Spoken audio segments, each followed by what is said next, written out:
les médecins, nous sommes très mal formés dans nos études à la particularité de la femme avec la ménopause et le stress qui touche tout le monde finalement à un moment de notre vie et dont on se fout complètement et qui augmente par 2 le risque cardiaque.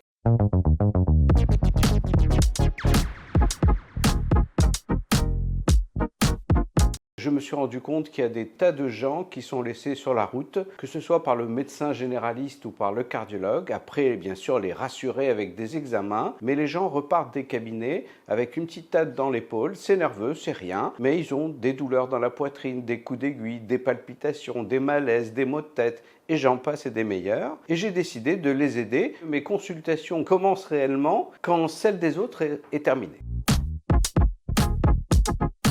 C'est là où je commence à essayer de faire le point en voyant si déjà il y a des choses qui sont négatives dans votre mode de vie. Je regarde s'il ne faut pas vous conseiller de faire du sport, de la relaxation, du yoga. Mais si ça ne suffit pas, on peut s'orienter vers un traitement médicamenteux qui peut aller du magnésium à un traitement plus sérieux que j'emploie chez les plus stressés, qui est donné depuis des dizaines d'années, en particulier aux gens de la télévision, aux acteurs. C'est ce qu'on appelle un bêta-bloquant ou bêta-bloqueur.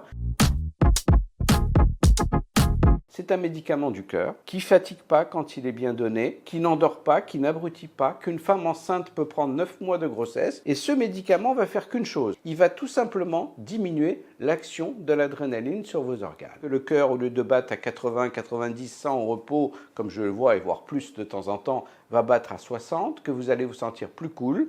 Tous les symptômes s'effacent ou disparaissent complètement. Il manque des médecins, les médecins vieillissent, ils sont submergés, ils sont fatigués et donc ils n'ont plus le temps, ils ne veulent plus forcément se consacrer à expliquer, à s'intéresser au stress. C'est fort dommage parce que ça fait des patients complètement perdus qui vont aller voir des psychiatres. Votre médecin traitant va vous donner un tranquillisant peut-être qui deviendra une drogue et qui favorisera les maladies d'Alzheimer.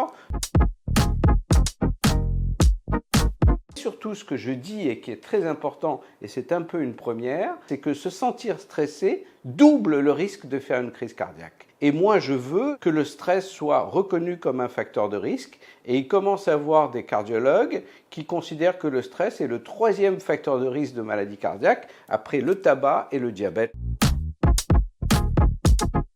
Nous, les médecins, nous sommes très mal formés dans nos études à 2 choses. À la particularité de la femme avec la ménopause. Toutes les femmes vont finir ménopausées et c'est pas grave, mais ça se traite, ça se prévient, ça s'explique. Et le stress qui touche tout le monde finalement à un moment de notre vie et dont on se fout complètement et qui augmente par 2 le risque cardiaque. Il faut que les médecins, il faut qu'ils soient motivés, il faut que dans les études, il y ait quelques pages sur le stress, quelques pages sur la ménopause, ce que dans mes études, je n'ai absolument pas eu. J'en suis persuadé, mais déjà on le voit. Récemment, il y a eu un sondage qui a démontré que 2/3 des femmes se disent stressées et que 90% d'entre elles pensent que le stress a une répercussion sur leur santé.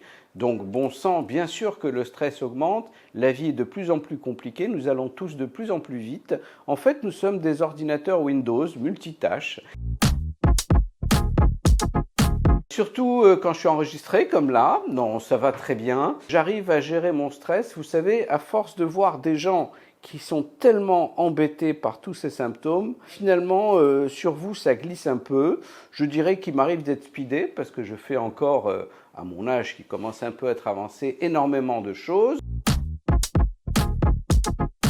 Le café est un ami du cœur jusqu'à 3 à 4 tasses par jour, idéalement prise, semble-t-il, avant 13 heures dans la journée. Un jour, il y a une étude qui va vous dire que le café n'est pas bon du tout pour la santé. Moi, je pense qu'il faut se rappeler ce que disaient nos grands-parents, user mais ne pas abuser.